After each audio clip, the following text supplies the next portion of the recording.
Hey everybody, it's Jason Blaha here, and once again it is time for a dynamic effort bench press day. But a quick reminder for those of you who watch these videos, please remember to click like down below. Be greatly appreciated. So I'm keeping with the theme of running the heavier speed work now, pretty much west side type percentages. So the bar is going to move a little slower, but the point is I am driving as hard as I can. Problem is with these heavy band tensions and lockouts with the close grip sets, were almost a struggle. Like I almost struggled with that last bit of lockout.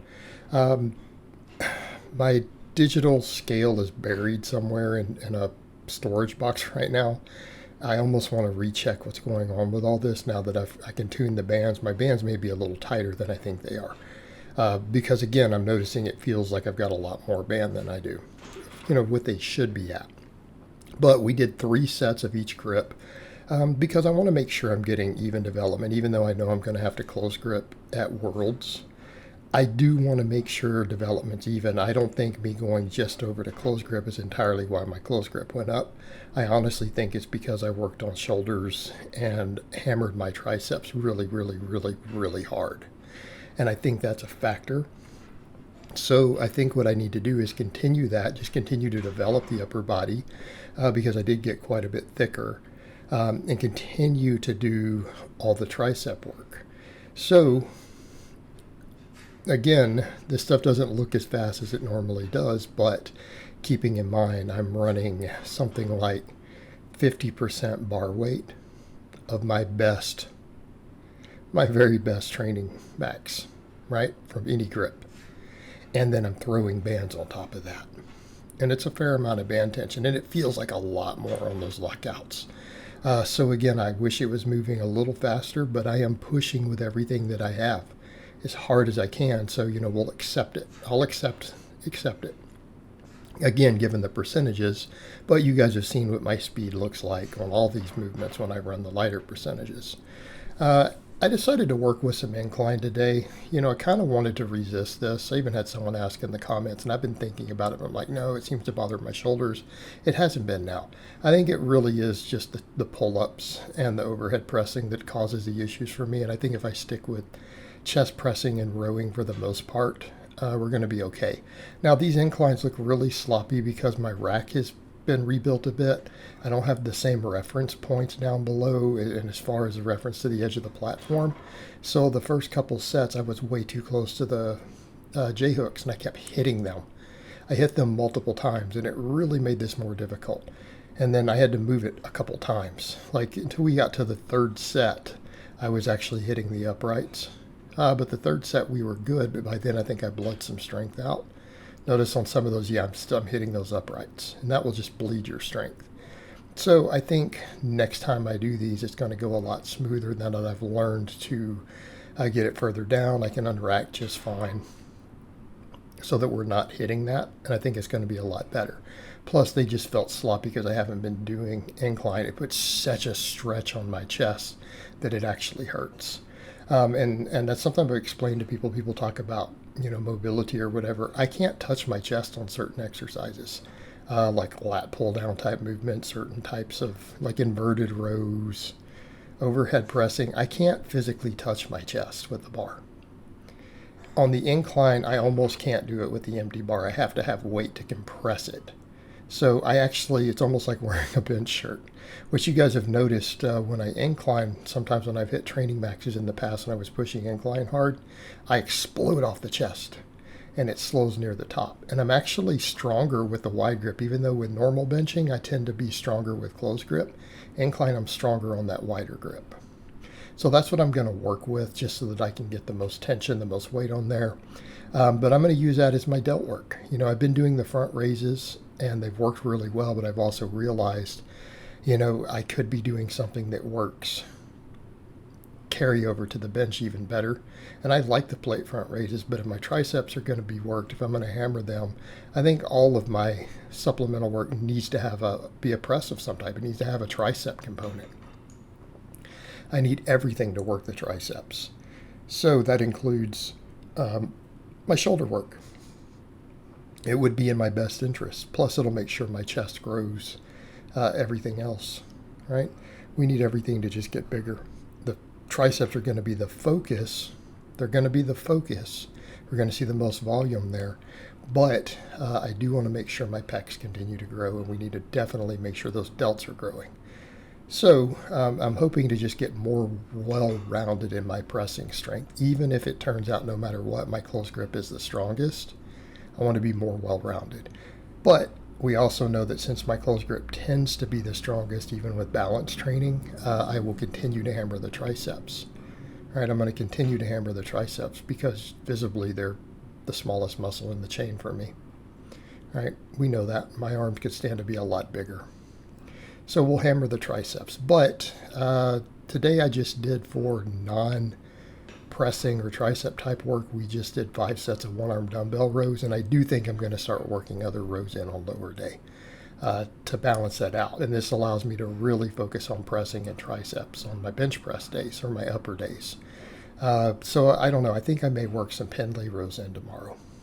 All right, I might work in some Pendlay rows, which will handle all the rest of my deltoid, my shoulder, my traps, everything else. If I'm doing plenty of rowing, we don't have to worry about any of that stuff. We don't have to worry about rear delts, even side delts, traps. If you're doing 20 sets of rows a week of a couple different types, it just becomes a non-factor. That stuff just gets hit by default. Plus, we could argue the incline probably has some carryover to the side delt. Again, and a lot of coaches feel that it is arguably the best front delt exercise.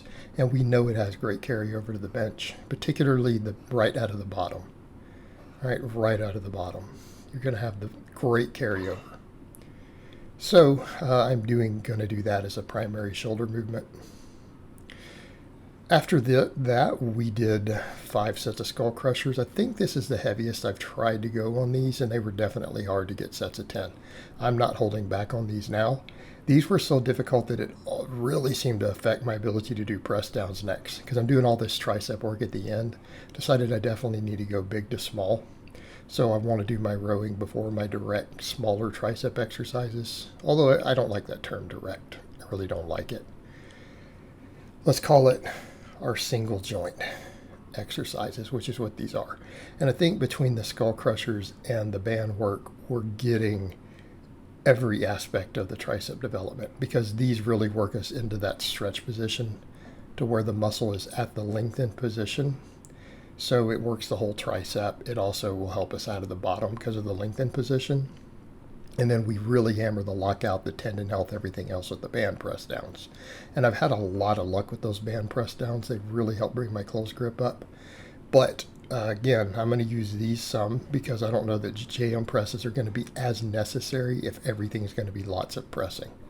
Right? If I'm going to do incline work on both days, I'm probably going to do some close grip work, floor pressing, other stuff on max effort days. I don't know that it's a big deal for me to just do a single joint movement. You know, we can always debate the merit of a Skullcrusher versus a JM press, but at least here I know that the triceps are doing all the work, right? There's very, very little else involved. Obviously, there's other muscles involved to some extent, but the brunt of the work is going to be triceps, and I want to make sure they get a lot of work, so we're doing 10 sets for them at the end. Between the Skullcrushers, the band press downs, I think it puts me in a good position in terms of volume. And it's making sure my triceps are absolutely being completely worked. Because we know that the incline does work triceps a little less than flat benching does. We know that. It's what the data tends to show. It places a lot of the emphasis off the triceps onto the front delts, right? And an incline doesn't work chest particularly better than flat bench. The data doesn't really support that. The hypertrophy data, everything else, but it is a hell of a shoulder exercise. But it still works the chest very, very, very effectively. So overall, I think stuff like this will work. Do extra incline work, and of course we'll do close grip floor pressing. We maybe do the McDonald bar a little bit. And then I need to finish up with tricep work. And we'll just row. We'll do row variations on all 4 training days, right? Because it is both a deadlift and a bench accessory. And it will help bring my grip, forearms, biceps, everything up. Even though triceps, again, need to be the focus, which we're making it here with all this. So again, we finished with band press downs. I got 30 plus reps, actually 35-ish for most of these sets. But I did notice the fatigue was higher because I did the Skullcrushers immediately before this. It definitely, and that was the heaviest I've gone with the Skullcrushers. The fatigue was definitely there. It made these more difficult. And I know that if I'm going to mess with Skullcrushers and JM presses, I have to stay on top of this band work. It's done a lot for me. And, I had someone argue that, well, the band work's not going to build triceps. Really? Because my triceps were visibly growing on camera and my closer grip was going up when I was doing tons of these before I added other tricep work. They work very effectively. All right, they work very effectively. It's just that you don't want it to be the only thing you do. You want to be doing some close grip benching or some other smaller work.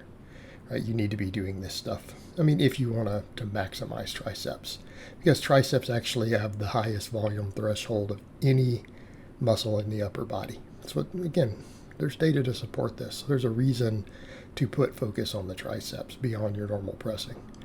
All right, guys, but that's really all I have to say on that today. I hope it's been informative, and I'll talk to you guys next time.